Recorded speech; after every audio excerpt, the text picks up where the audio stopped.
It must be 2 hours UTC because it's time for a brand new episode of Astronomy Daily Live. Hey, everybody. Hope everybody's doing well out there. All is pretty well here. Tonight, a nice quiet evening in the southeastern part of Arizona, United States. Now, it's 2 hours UTC, which is sort of, the um, standard astronomers time measurement, uh, 2 hours UTC on February 23rd, 2018. But depending on where you are on the planet, it could be way before that or way after that. Um, so for me, southeastern Arizona, the United States, we're always on Mountain Standard Time, which means that I am 7 hours behind Coordinated Universal Time.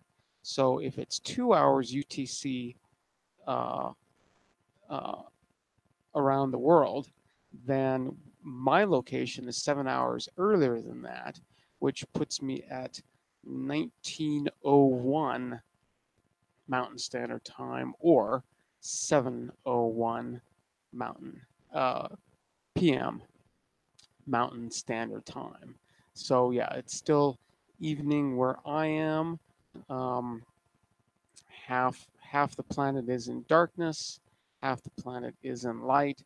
That's how these spheres operate. And yeah, yeah. This time of year, it's kind of neat though because the north and south poles, if you were standing on the North Pole or the South Pole this time of year, you would have pretty much a constant sunset, because the sun uh, is very, very near the celestial equator, and at the North Pole, the celestial equator is at the horizon. So, yeah, that must be a very, very strange fact to have sort of a constant sunset uh, all day. I mean, there isn't an all night. There really isn't an all day either. Just for 24 hours, you have this sunset um, effect, and yeah, that must be a little strange. Have to get used to that kind of thing. Of course, as you move south in latitude from the North Pole, or north in latitude from the South Pole, that will change um, pretty significantly until you get to the equator. At the equator, this time of year, being very, very near um, the equinox, uh, the sun will rise uh, exactly in the east, and at noon it'll be directly overhead or very, very close to overhead, straight up at the zenith, as they call it, and then it'll set due west, due west. So yeah, it's kind of interesting being on a sphere, but we've made these observations. We know that that's what happens, and at least our best guess based on substantial amount of information and data says that yes, indeed, we are on a spherical planet. Now, I have not investigated anything to do with the flat Earth um, uh, uh, theory, hypothesis. Um, haven't investigated it at all, um, but I am, open-minded and skeptical of those kinds of things. The thing that almost bothers me the most is the criticism is the thing where it's like, oh, people, isn't it obvious? Isn't it obvious? that the Earth is a sphere and not flat? Isn't it obvious? And that those kinds of things, uh, sort of regardless of what is being talked about, that sort of raises red flags with me. It's sort of like, hmm, huh. Well, haven't we heard that before? Like the Earth is in the center of the entire universe. Isn't that obvious? Isn't it obvious just looking around? And, we're sort of saying the same thing here to a certain extent. We're looking around, noticing certain things, but uh, I don't know. I don't know. As a scientist, and if you want to do science, you need to try. You need to try to sort of put your feelings and biases and everything aside. Now that's impossible to do. It's absolutely impossible because that's sort of how we operate. But we can do a lot, like what we do when we try, to calibrate um, a telescope. We can sort of measure those biases and measure those, um, you know, things that might skew our perspective, and try to sort of ignore those, uh, sort of calibrate them out of the observations, get rid of those things, so we're just looking at the data itself. And that's just a starting point. Of course, that's just a starting point. um, there's a whole process that scientific investigation goes through, and that process, I would, for myself, I go through that process. I don't hear about something like the flat Earth and um, just throw it out because it sounds funny or sounds wrong or sounds strange. I mean, I've, I mean, I feel the same way about dark matter, dark energy, WIMPs, all of that. It's like, okay, it's a possible explanation for some observations that we've made, but is it the only explanation? Are we boxing ourselves in? Are we limiting ourselves in some way? Is our perspective skewed? And the answer to all of those, of course, is yes, absolutely. And it's really hard to break out of boxes. When you break out of a box, it's called a revolution, right? Because your whole perspective has changed. And I actually think that science, that actually humanity itself right now is going through one of those transitions. And not everybody is on board. Not everybody is even aware. Most people aren't. Most people are just going about, doing their things. Hopefully having as good a time as they possibly can. But there are others, who are sort of aware of this and, you know, trying to do something about it. Not that anything can really be done, but um, it's uh, at least something to be aware of. And I think, as I've said many times, that I think if we can really realize what we are and who we are and what we're supposed to be doing here, I think I'm almost certain that uh, we can have just an awesome awesome time. There's there's absolutely no reason to fight over resources or all this. Now, we humans are always going to argue and and fight about things, but you know, once once this change in perspective happens, and it starts to happen to more and more people, then things that we thought were maybe important, um, or that we think are important now probably aren't going to be so important anymore. Um, so you know usually we get angry at things because we care very very deeply, and there's some kind of a um, disconnect between between things that we care about, and so our response to that is anger.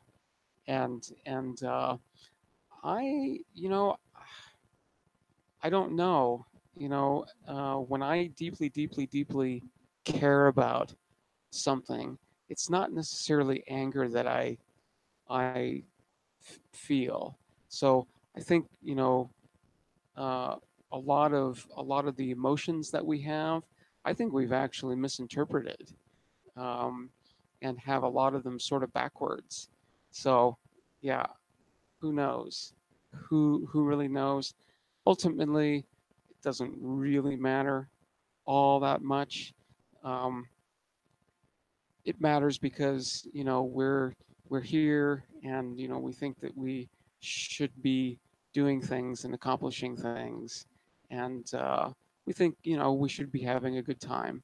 And when those kinds of things aren't allowed to happen, well, because we care about them so much, uh, we get angry when those things don't happen. And yeah, but I think changes in perspective are going to change a lot of the ways that we think, and um, probably for the better, because we're going to realize, for instance, that we do not lack resources in any sense of the word at all.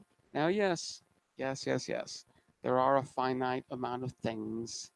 There's a finite amount of stuff, probably, um, but there is so there is so much of it. There is so much that to to think that we have any kinds of limitations, um, in terms of not being able to have everything we want, um, not being able to do pretty much anything we want to do. Those limitations are going to go away. We'll probably meet up with some new limitations, but the ones that we have now are really are a serious drag, and they're getting a little boring. In fact, they are quite boring at this point. Um, Maybe it's just because I'm getting older and I've heard the same stuff over and over and over and over, and I don't know. I just get tired of things after a while, and it's like, you know, haven't we talked about this? Haven't we done this? Haven't we gone over this, you know, thousands and thousands of times? So yeah, I think definitely we need to be looking out, um, and that is, not only out uh, personally, you know, looking out into the world, but also, looking out into space, seeing what's out there, realizing that those are the resources that I'm talking about. It's it is, for all intent and purposes, it's infinite, infinite. Um, and if we want that stuff, we can get it. We can certainly get it. Not a problem. not that big of a problem. Of course, it's going to be a challenge, of course. But if it was easy, that's boring too. So come on, we've got to we have we have to start realizing that we are capable of anything, and we have to get off of this idea that there isn't enough to go around, and that we have to hold on to these things really really tightly and defend them, and all of that. If everything was freely available, um, there wouldn't nobody, uh, uh, at least in their right mind, wouldn't want anybody else's thing because they could go and get it themselves, um, and if they had some kind of a problem not being able to get whatever it is on their own, they could go to their neighbor or their friend and say, hey, why don't you give me that? You can get another one. And it'd be like, oh, okay, you know, whatever. So yeah, that's my hope. And getting back to the whole idea of flat Earth and all of that, I still need to investigate that. It's very curious, and yeah, it definitely sounds a little strange, and but I guess the problem that I have, that the primary reason why I haven't really investigated it, dove into it very much, is because I haven't tried incredibly hard, but I haven't found a reliable source of information. So I don't know where to go to sort of look for the sort of definitive statement saying, okay, this is what we're saying, this is what we've observed. These are going through the whole scientific process. Now, if people who claim that the Earth is flat haven't gone through the scientific process, um, well, then that raises a red flag for me, because it's sort of like, okay, well, what are you basing all of this on? Just one part of the process, or what? So I should look at my chat, shouldn't I? See if there's any chit chatters. Did I not? Oh, I guess I didn't do that. Let me. I'm gonna go over there and pop my chat out right now, because I am sure it is just boiling with comments. Absolutely boiling over. I I should say. Let's see. Dun, dun, dun, dun, dun, dun, dun. Come on, you gotta pause.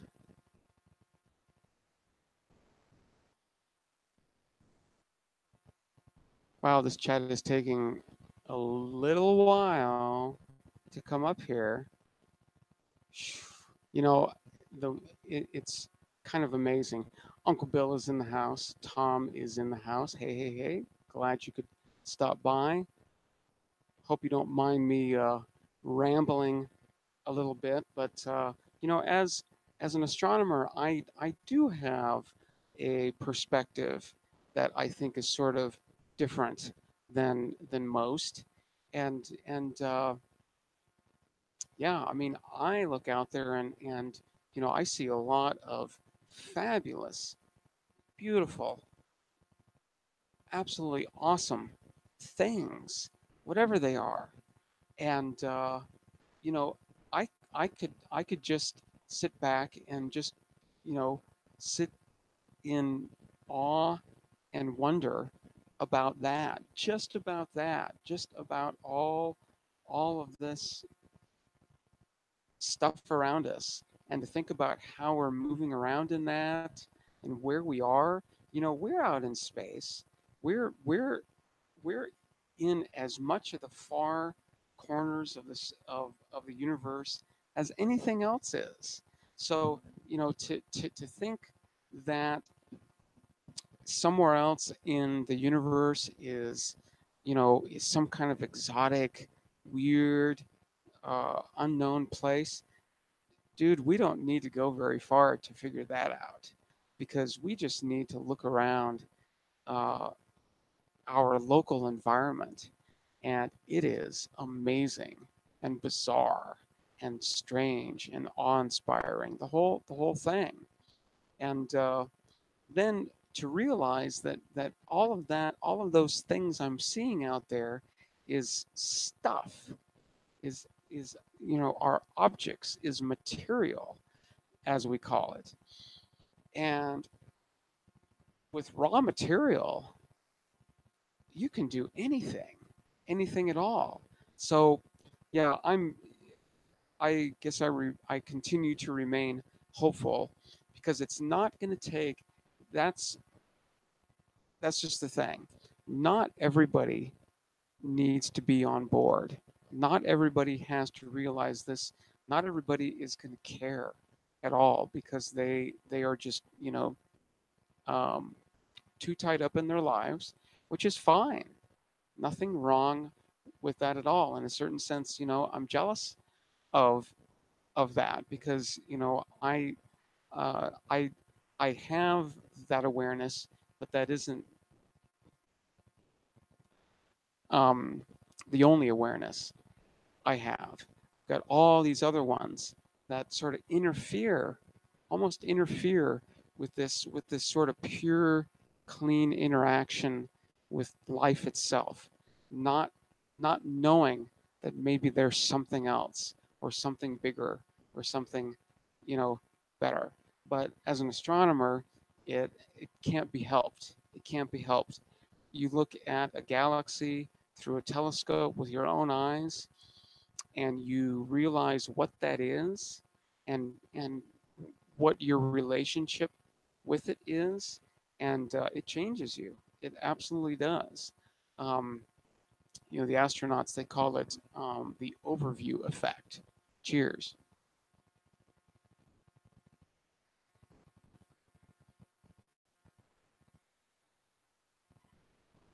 And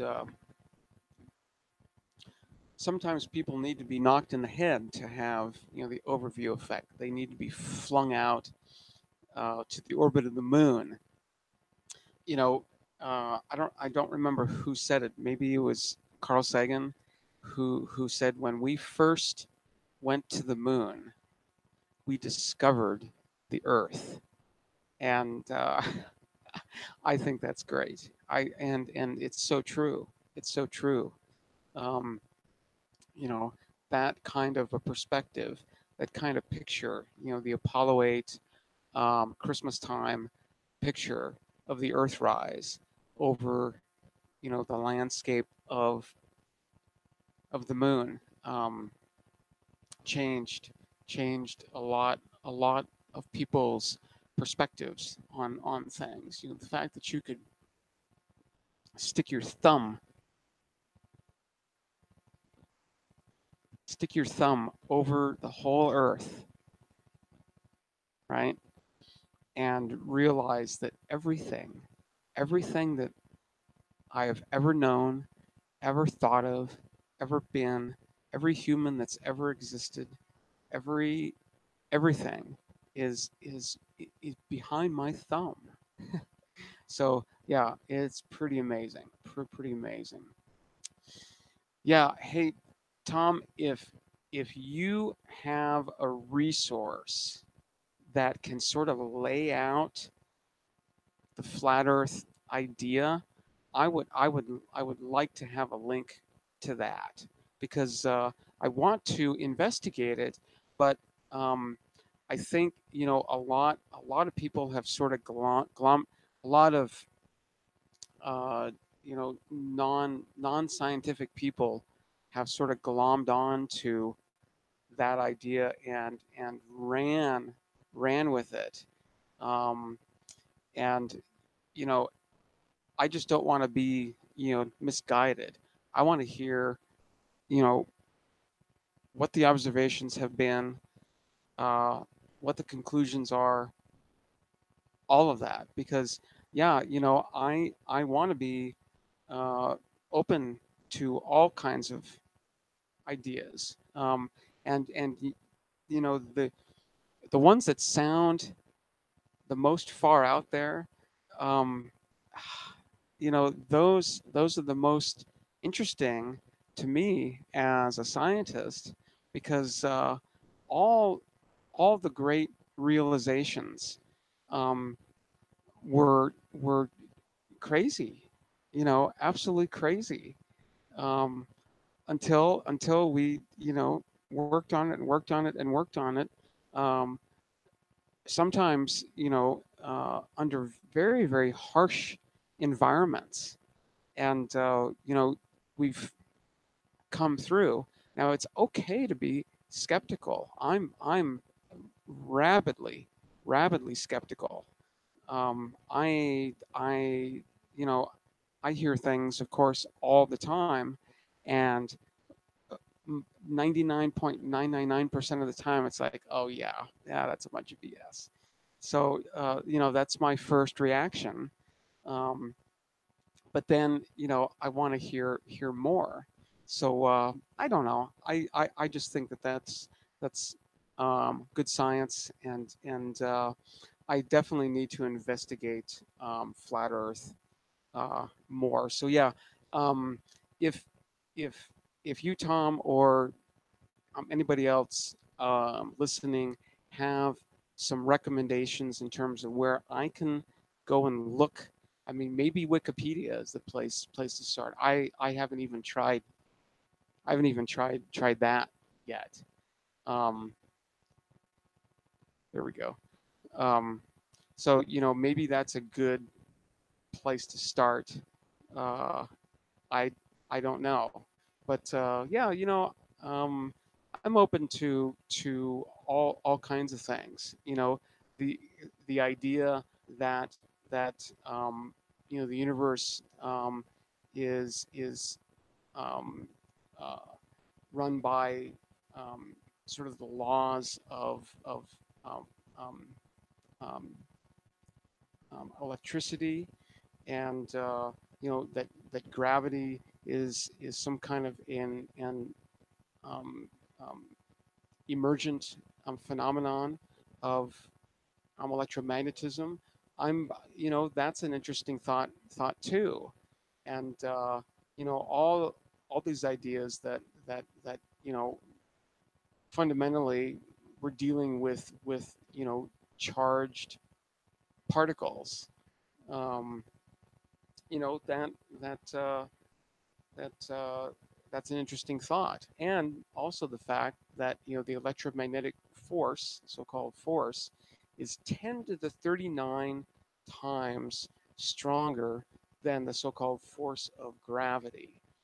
Now, to me, that that has always um, uh, made me, sort of scratch my head, because it's like, okay, if something is 10 to the 39th times more powerful than something else, does that something else really matter? Is it really? I mean, how how significant is that? Um, so yeah, there are lots of interesting ideas, and as I said, I like to be open and skeptical um, about those kinds of things. Several um, videos showing proofs, but you wouldn't call it science, or even decent math. Inconsistent, contradictory. Yeah. See, I I don't know.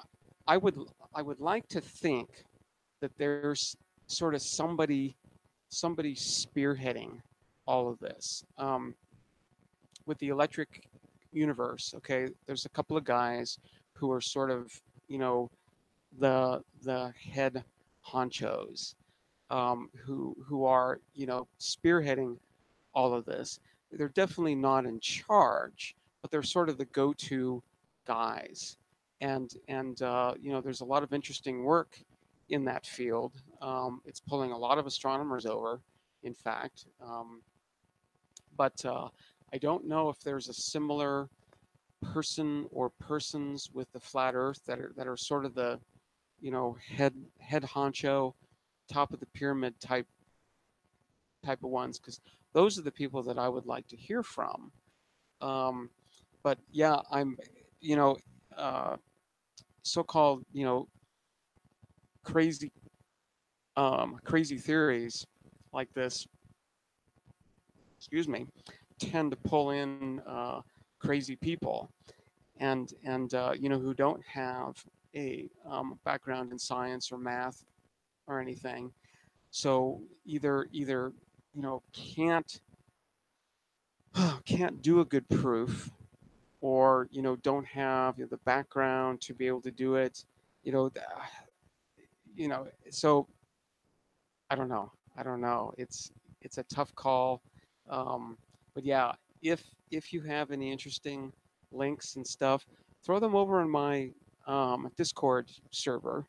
There's a link below, and I'll take a look. We can have a discussion about them here because as I said, you know, this whole live stream is supposed to be just a casual, fun hour or so, talking astronomy, science, space, that kind of stuff.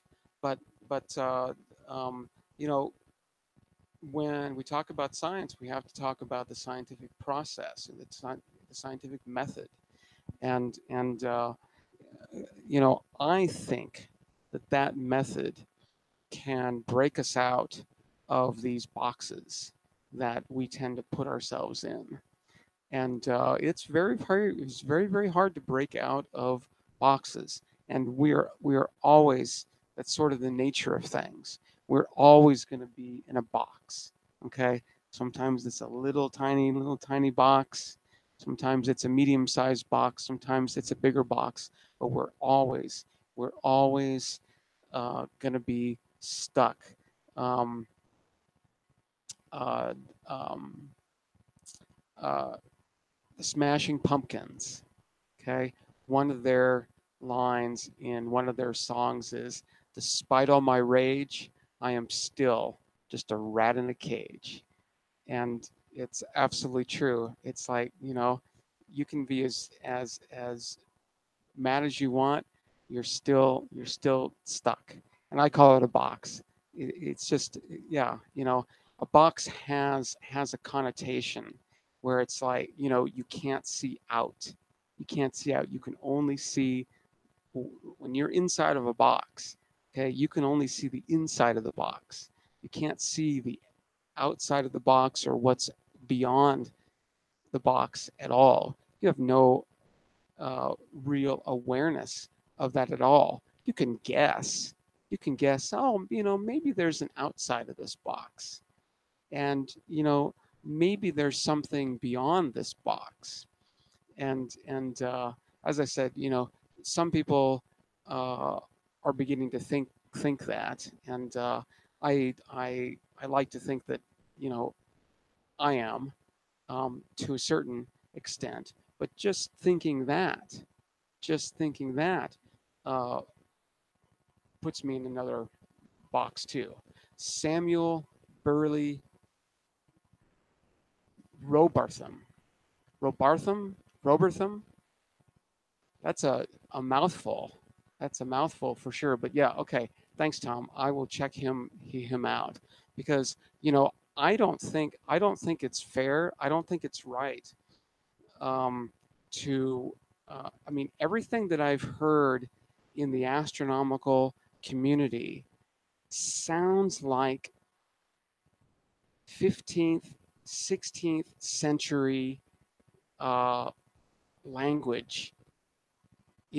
These people are crazy. They don't know what they're talking about. They they think X. They think fill in the blank. Okay, and we're sure, we're really sure. Look, we even have proof. We even have data, right? We even have proof that that everything everything goes around the earth. We've got proof, right? Everything that we can see right now is going around us. Therefore, we're in the center of it all. It's obvious. It's obvious. And fill in the blank. Take out Earth as the center of the universe and put in flat Earth. And from a lot of the astronomical community, I'm hearing that, and that um, bothers me a lot because it's like, who are you people? Are you are you just one of the crowd, or are you a scientist who is supposed to employ this amazing process to figure things out?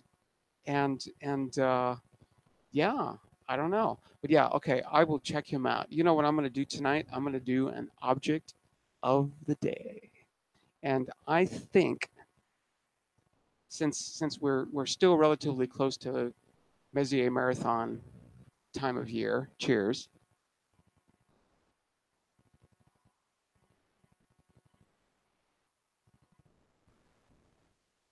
that we should do a Messier object for our object of the day. So Charles Messier was a 18th century astronomer. He was a comet hunter, and he had I think he had like a 4 inch or a 6 inch telescope. I don't think it was glass. I think it was. I think they were still making them out of metal. Can't be sure about that for certainty. But he was a comet hunter, so he was looking for comets. He was using this telescope to look for comets, and you know, looking for comets is time consuming and tedious and hard, right? And I think he discovered like 32 comets or so in his lifetime, and that's pretty awesome for the the mid 1700s. That's not bad. Can't complain about that. But because he made so many observations and looked around so much at the sky, he also saw these other objects that maybe sort of look like comets. I'm still of the opinion, that we humans tend to see what we're looking for. And so, because I look at some of the Messier objects and I sort of wonder, it's like how could he have seen a, this thing looking like a comet? That's what he observed, was that there were these objects in the sky that sort of looked like comets, but didn't move like comets. In fact, they didn't seem to move at all. Comets move quite a bit. They're in orbit around the sun, and depending on where the Earth is in relation to this comet, it's going to move. At a certain speed in a certain direction. All that. Comets move, right? Well, these objects he noticed that looked like comets. At least he thought they looked like comets, didn't move. And so he compiled a list of these, um, and basically said, don't pay any attention to these because they aren't comets. So who cares, right? Well, these turn out to be the 110 Messier objects, and they turn out to be galaxies and um, um, open star clusters, globular clusters, planetary nebulae, and diffuse nebulae. And they're absolutely beautiful. They're absolutely fantastic, and they are definitely not comets. They are definitely outside of our solar system, and except for the galaxies, of course, themselves, they're all within our galaxy and relatively close. They're relatively nearby. They're not going to be, too far off, at least. And of course, the galaxies are outside of our galaxy and can be quite far away. But these are relatively bright galaxies, which means, generally speaking, that they're relatively close. Relatively close. So there's 110 of them. So let's use random.org to choose our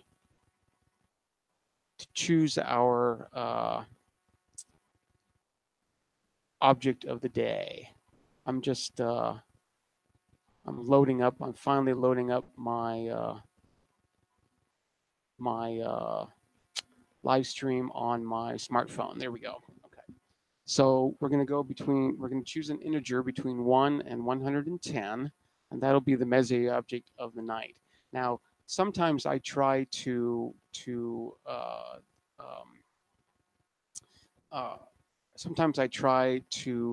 uh, remember what the Messier object is, because I'm relatively familiar, at least I think I am relatively familiar with the Messier objects, although I really haven't been doing too well lately. I think the last one we did was um, um, M64, and I think I got that one right.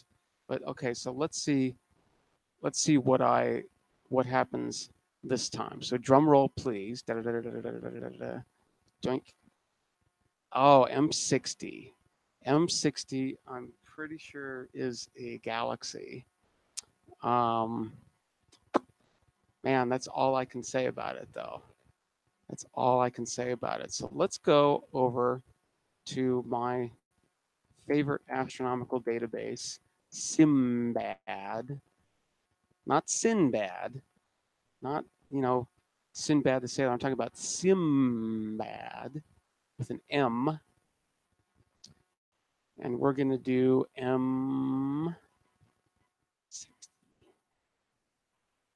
right? That's what it was, right? Yeah, M60. Okay. Always like to check these things. All right, it's definitely a galaxy. Sometimes I don't really understand Sinbad's uh, description. It says a galaxy in pair of galaxies, and that doesn't even make grammatical sense. So I'm just confused, totally confused.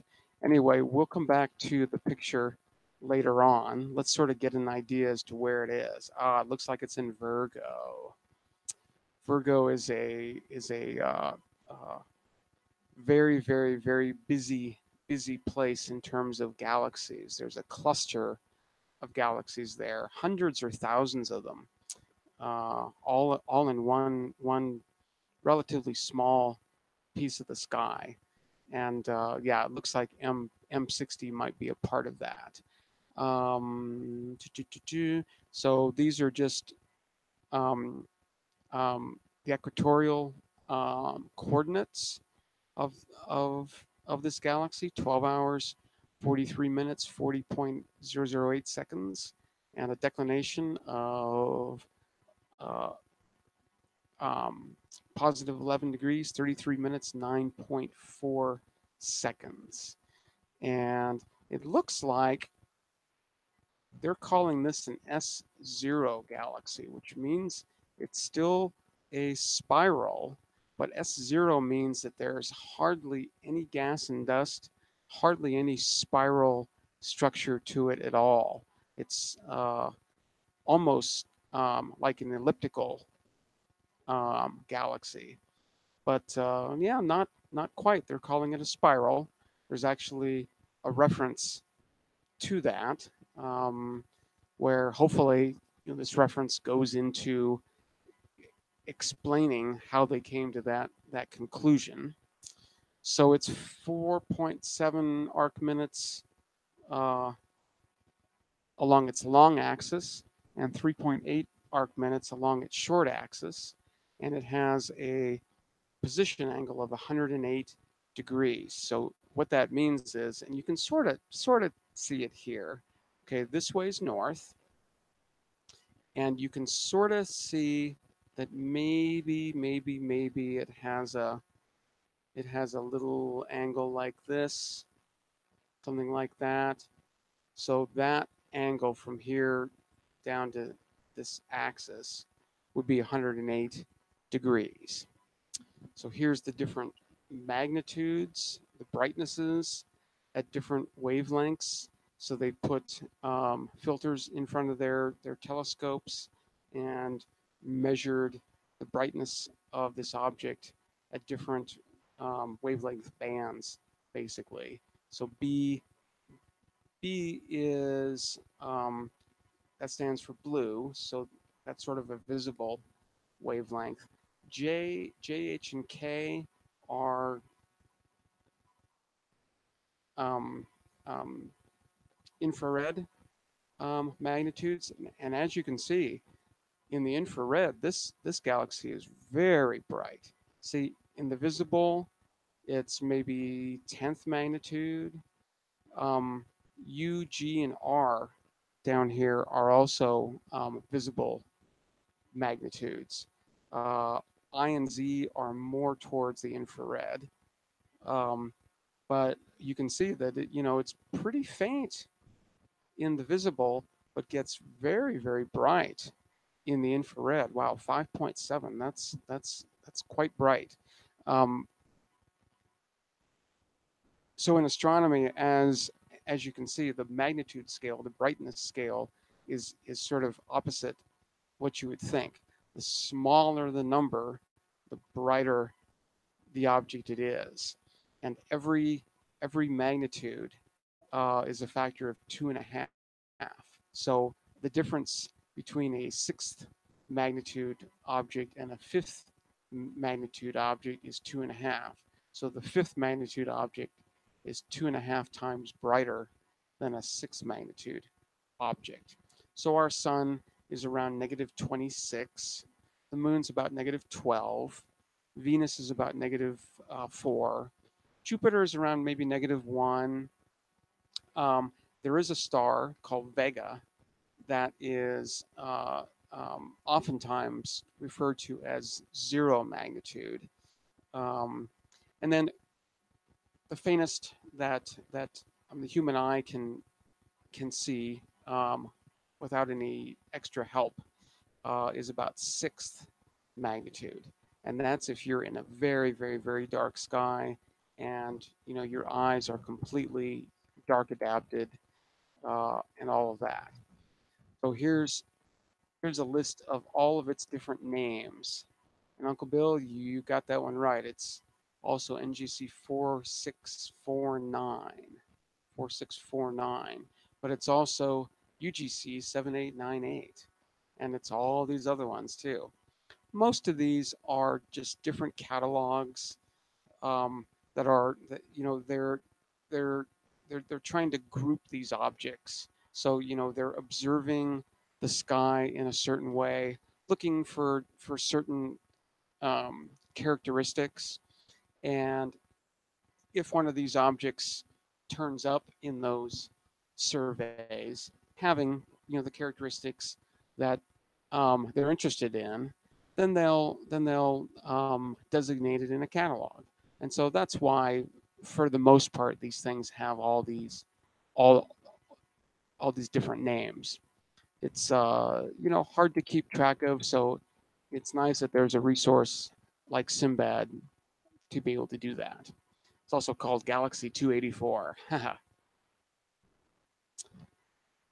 So looks like this object's been studied really, really well. There's like 1,166 scientific papers that supposedly refer to this object, 830 of them in the past 20 years. So that's a pretty good thing. We'll come back to the references. Maybe we'll look at a couple of papers about that object. So lots of distance and velocity measurements. Let's see how far away we think this thing is. All right, so there's usually a pretty good spread, and in this case there is. All right, so we're seeing from 14.9 million parsecs up to what, about 19.7 million parsecs. So on average, what is that? Maybe about 16 million parsecs. Now a parsec is 3.26 light years away, 3.26 light years distance. And of course, that's a million of those. So 3.26 times 10 to the sixth times 16. So this galaxy is about 500, no, I'm sorry, 52 million light years away. 52 million light years. So uh, that's pretty that's pretty far. That's still neighborhood. Um, and as I said, because we can see it and it is so bright, it's got to be pretty close anyway. So 52 million light years is pretty close.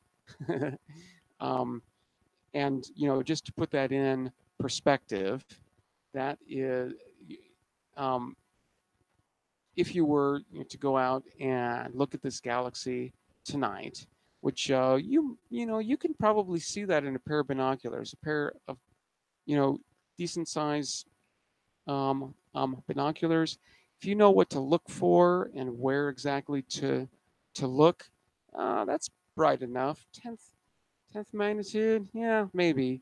Definitely with a telescope, like an 8-inch uh, or larger, you'll be able to see that. So 52 million light years away. That means that the light that we're seeing from it now started coming towards us from that galaxy. Oh, that was a yawn. About 52 million years ago.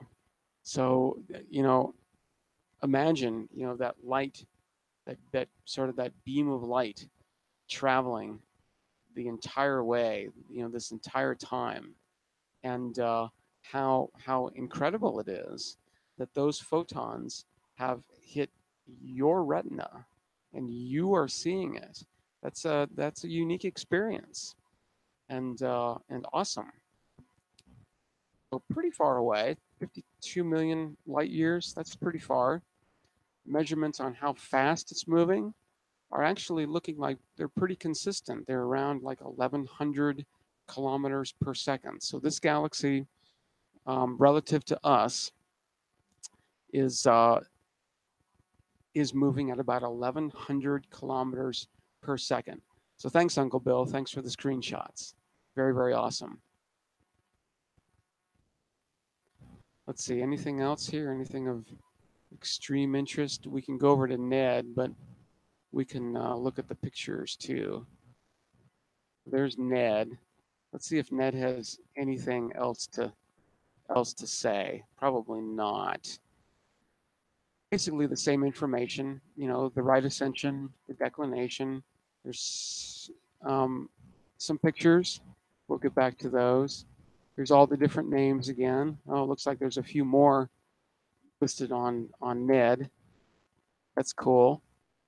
Positions, distances. Yeah, basically the same info. So let's go over and yeah, cool. You're talking about meteor showers, yeah? Let's take a look at the pictures. Always enjoy looking at pictures. Being an astronomer, I think that's a necessity. Ooh, so there's a galaxy right next to it. That's kind of cool. It did say that it was in a pair of galaxies. Don't really know if these are associated with one another or not, but and I don't know if you're seeing it, but I am seeing what seem to be these very, very, very faint spiral arms. It's actually showing up really, really well on my smartphone. So yeah, it does look like this is like a spiral galaxy, just not a lot of gas and dust in there. So this one, hard to tell, if it's in front of M60 or behind it. It's probably behind it. Now, hold on one sec. I have to let a kitty in. I have to do the doorman thing. So hold on just 10 seconds.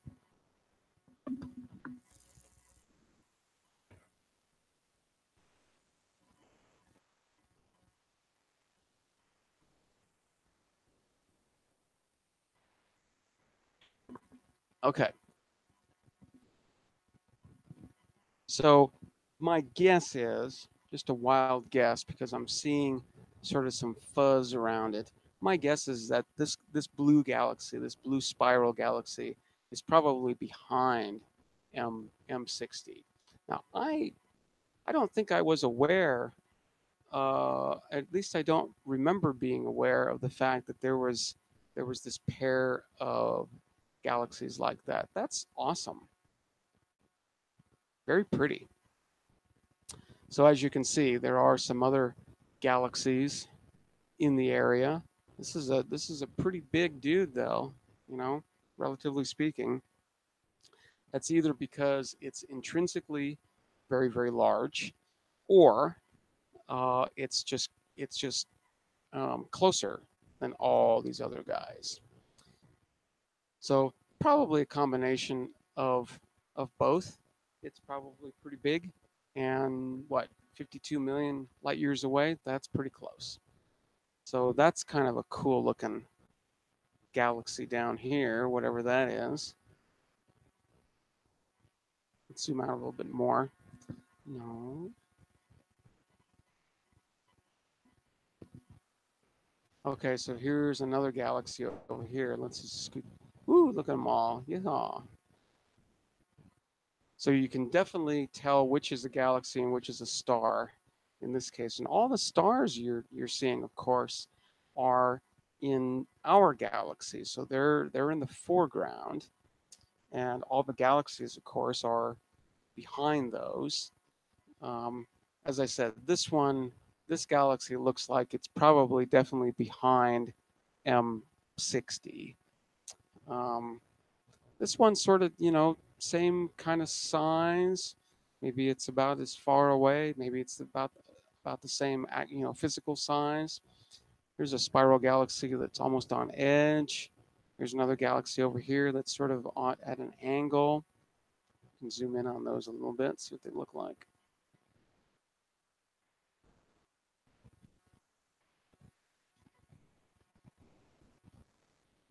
There's some structure in here that looks a lot like the Milky Way, edge on like that with that dust lane in there. Looks like there's some other funky stuff going on too. Now, of course, this is most likely a spiral galaxy, so it's actually sort of in the shape of a plate, or like a frisbee, right? So it's uh, probably relatively round. It probably has some spiral arms, but it's also very, very flat, right? And we're just seeing it sort of along that edge, right? This one here also sort of looks like a spiral, but we're not seeing it quite on edge. We're seeing it at a little bit of an angle. I hope that makes sense.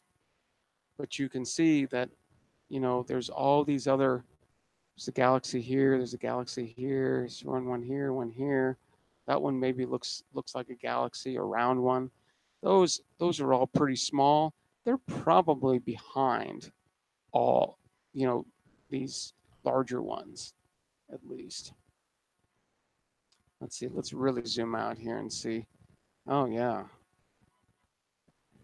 Okay, so remember, this is M60 over here, and yeah, we are definitely in the realm of the galaxies. This is the constellation Virgo, and there is a very very large in size and also large in number um, cluster.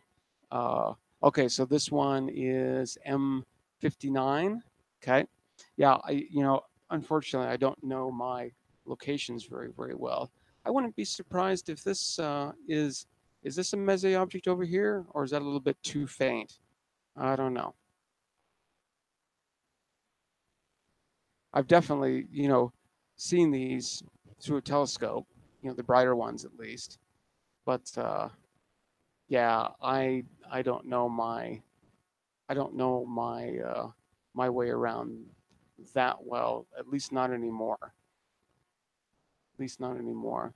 Looks like these two galaxies are touching or something. Let's see if there's any. It could just be, a projection thing again, where one is actually in front of the other relative to us. And yeah, that sort of looks like that's what's going on here too, because you can see this whole galaxy, and then there's one, but to me at least, looks like it's behind it. But again, these spiral galaxies are usually pretty flat, but they're round, right? They're like plates. So we're seeing this galaxy on sort of a shallow angle, and this galaxy we're seeing probably, it looks like almost face on, almost seeing the whole thing there. But this guy is definitely, wouldn't you say, this guy is definitely blocking this one over here. Yeah, I don't see this one over here very much. I see this one. So that's kind of cool. It's gives you a perspective.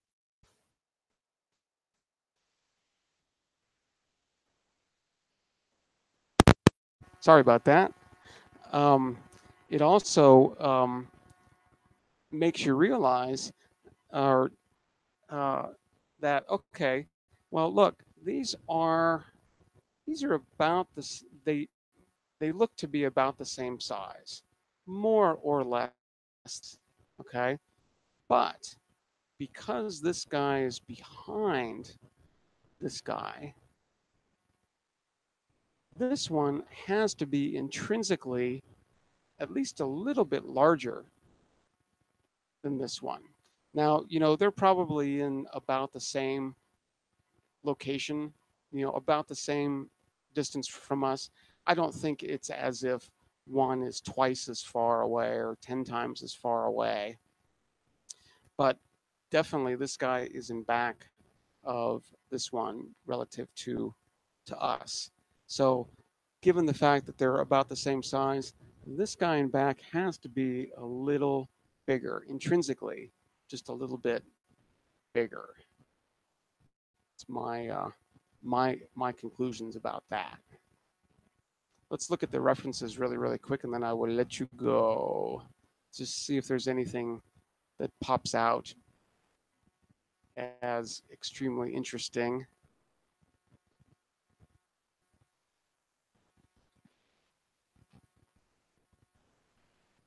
Okay, yeah. So the one way on the right over there was M58. Cool.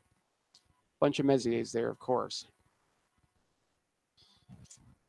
Massive black holes. Halo of M49. I think M49 is around in that area too. I think it's part of Virgo, if I remember right. Slug survey. So maybe they're looking at globular clusters inside of these galaxies. That could be kind of interesting.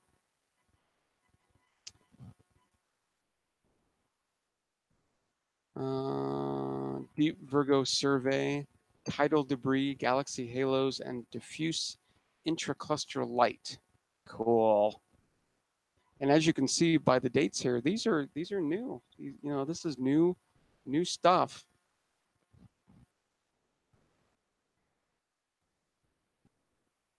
Chandra survey. Chandra is a X-ray telescope up in orbit.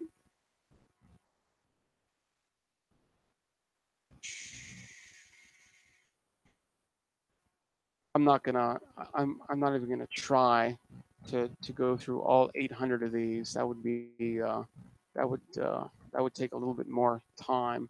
The infall of the Virgo elliptical galaxy M60 towards M87. Now M87 I know is a very massive elliptical galaxy, sort of in the center of the Virgo cluster. And so they're talking about the infall of M60 towards M87 and the gaseous structures produced by Kelvin Helmholtz instabilities. Hmm. Let's just look at that really quick. Maybe there are some interesting pictures. Chandra observations. Cool. Okay, so this is X-ray stuff. Yeah, let's just look. I just like to look at these things. So we're going to go over to ADS, and hopefully there will be a PDF file. Yes. And let's just take a quick look, and then I'll let you all go for tonight. That's not a PDF file.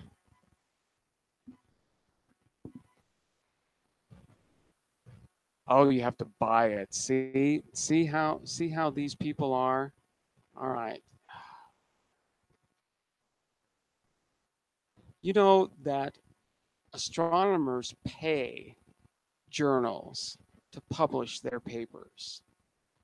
Okay, so why is it that journals think that they can charge me to read these papers that these astronomers have paid them to publish? I don't know. It costs several $100 per page. Okay, every single page in this paper was 2 or 3 or 400 bucks. Okay, this is the Astrophysical Journal. Yeah, that's one of the most expensive um, journals on the planet. You're, you're talking 300, 400 bucks a page. Okay, so don't tell me that I have to pay for it. Come on, aren't you guys making enough?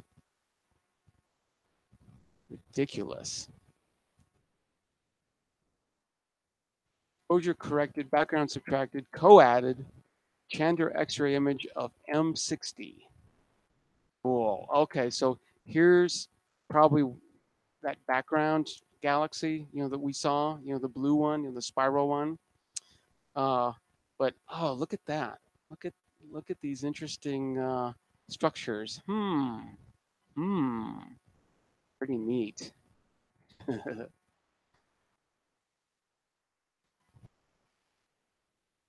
So they took quite a few, well, number of exposures, pretty long. I think that's kiloseconds, 1,000 seconds, so 101,000 seconds. How long is that? 101,000 divided by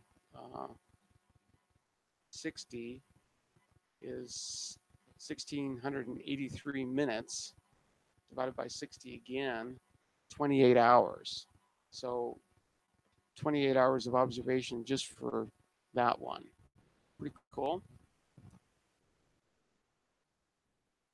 Here's for the profile analysis from table 2. First table 2. Table 1.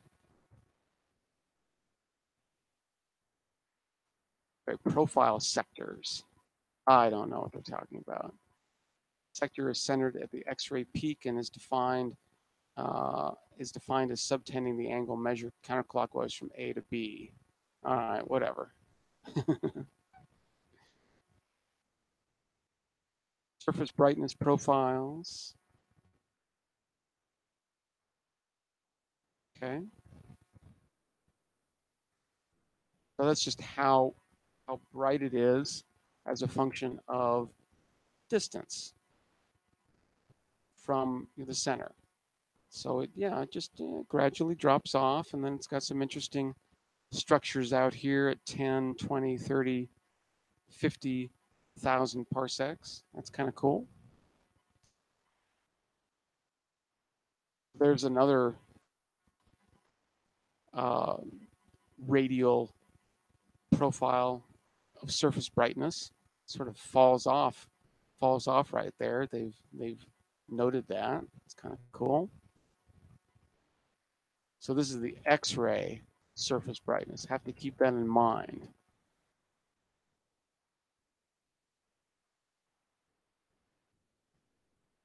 Don't see a lot more pictures. Wings and tails. Motion of M60 through the Virgo ICM causes the gas on the northwest side to be stripped and pushed behind the galaxy in the wake of its passage through Virgo. Ooh, okay. That's a simulation. That's a model. I don't know. Does that look anything like that? I guess what they're talking about are these wings sort of being blown back. Yeah, double wing structures they're talking about. That's kind of cool.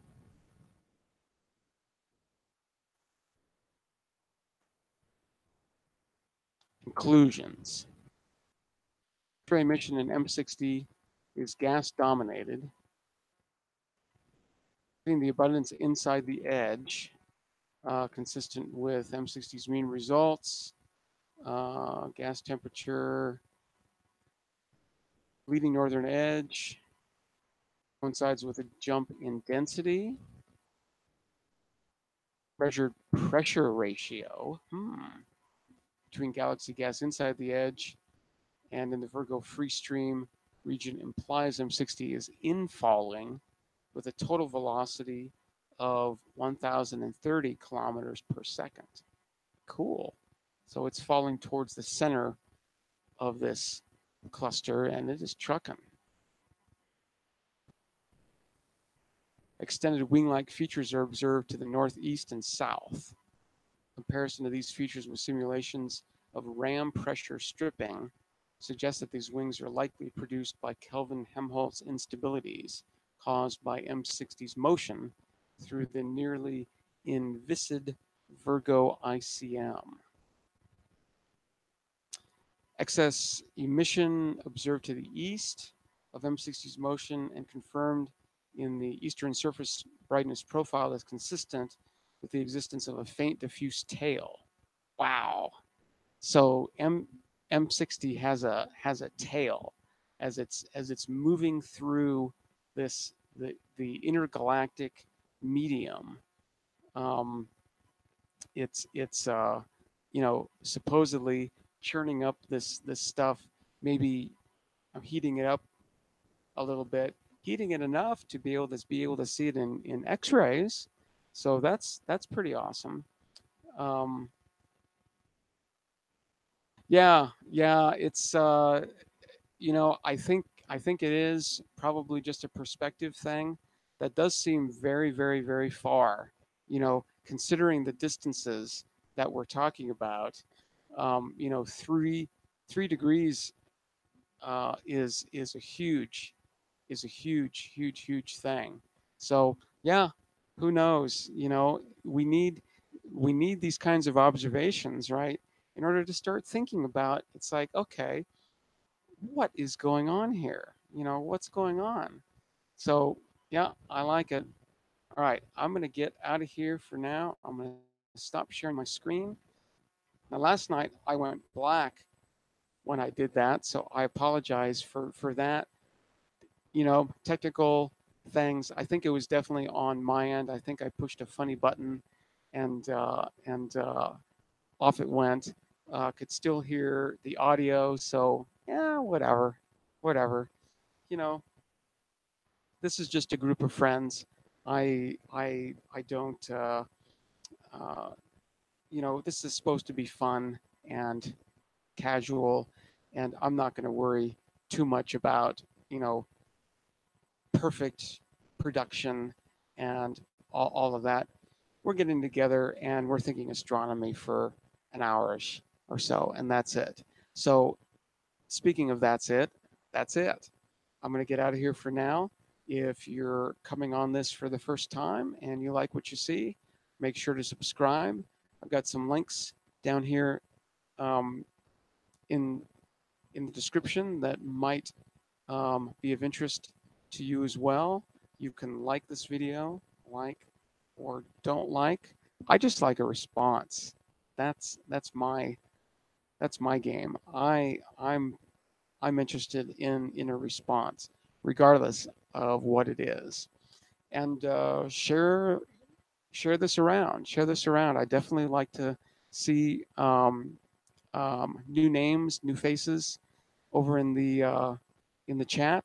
If you definitely do want to be a face on the panel here, you can send me an email, and I can send you a link to the live stream when it goes live, and you can pop in and we can have a lively chat that way. So, all right, I'm going to get out of here for now. Have a great evening, a great day tomorrow, and yeah, I will see you on the spin. All right, see ya. Bye.